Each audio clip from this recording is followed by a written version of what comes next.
Türkmen dokmanlary Türkmenistanyň güýçli koronavirus tolkunyny başdan geçirýändigini aýdýarlar. Ketelhanalarda hastalaryň sany öňgörülip edilmedik derejede artýar. Geçirilýän tinaglar hastalaryň köpüsinde COVID-19-yň bardygyny tasdikleýär. Öýkünne zeper ýeten hastalaryň we ýogalýanlaryň sany köpelýär. Ýurt ýolbaşçylary bolsa bu ýagdaýy görmezlige salýar we koronavirusy resmi taýdan ikrar etmeýär. Adatlyň habarçylarynyň maglumatlaryna görä paýtagtyň Sapar Murat Niýazow adyndaky keselhanasynda gastroenterologiya bölümünde koronavirusly nätaglar üçin bölüm açylypdyr. Bu hastahanada yatan hastalar ähli dermanlary, araççylyk seriştilerini we beýleki zerurlyklary öz ýany bilen alyp barmaly bolýarlar. Şoňa meňzeş şertler Polimex'iň öňkü binatynda ýerleşýän uly koronavirus karantininde hem saklanýar. Paýtagtda koronavirusly nätaglaryň ýerleşdirilýän başga bir klinikasynda perinatal merkezindäki şertler bolsa has ganimat hasaplanylýar. Bu ýerde dermanlar muhty berilýär. Öýküniň 70%-den gowragyna täsir eten bolsa hastalar reanimasiýaga berilýär. 10 hadisadan ortaça 8-sinde koronavirus tasdiklanýar. Ölýänler köp we esasan 30 hem 40 ýaş aralygyndaky adamlar. Nätaglaryň arasynda saglyk işgärleri hem bar. Bu maglumatlary 4-nji dekabrda Azatlyň Türkmenistandaky habarçylary gizlinlik şertlerinde gepleşen lukmandara we saglygy saklaýyş edaralarynyň wekillerine salgylanyp habar berdiler. Türkmenistanyň saglygy saklaýyş pudagynyň wekilleri bolup geçýän wakalar barada resmi derejede düşündürüş bermeýärler. Türkmenistanyň ýolbaşçylary COVID-19 alamatlary bilen geçýän keseliň ýurtda geçen ýazdan bäri güýçli ýaýraýanlygyna garamazdan Türkmenistanda koronavirus keseliniň hasaby alynmandygyny öňe sürmegini dowam etdirýärler. Adatlyk bilen anonim şertlerde urleşen lukmanlar koronavirus üçin sinaglaryň geçirilýändigini, ýöne netijelerin galplaşdyrylýandygyny öňe sürýärler. Testleriň köpüsi COVID-19-yň bardygyny görkezýär, ýöne hastahanalarda koronavirus hakda görülemek gadagan edilýär diýip lukmanlar aýdýarlar. Nätaglaryň ýogulyny ýagdaýynda ölümüň sebäbi hökmünde garalarda ýürekdäki kemçilikler, ýaşlarda bolsa pnevmoniýa görkezilýär diýýärler. Şu günler keselýän adamlarda iň köp duş gelýän alamatlar agyr üskülebek, bokurdakdaky agry, ýokary gyzgyn, dem alyndy, döşdäki agry, ýuwutmakdaky kynçylyk, ysgynsyzlyk we ýöremekde agyrlyk. Şu wagt ýurdun gündogrundaky habarçymyz Türkmenabatdaky keselhanalaryň COVID-19 hastalaryny kabul etmegini dowam etdirýändiklerini habar berdiler. Koronavirus diagnozy goýulan hastalar şäher hastahanasyna ýerleşdirilýär.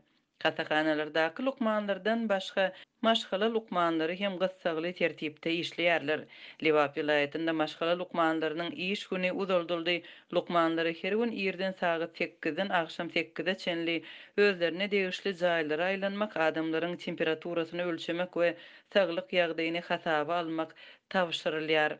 Bu aralykda Azatlyň çeşmelerine görä pandemiýa ýagdaýynda ýygyderli howa gatnawynyň ýatyrylmagy sebäpli daşary ýurtlarda galan türkmen raýatlarynyň ýakyn wagtda Türkmenistana getirilmegine garaşylmaýar.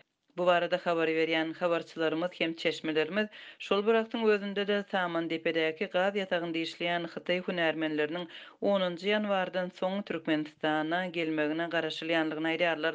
Farap etrafynda ýerleşýän kärhanalar türkmen gazyny Hytaýa eksport etmek işine gatnaşýarlar.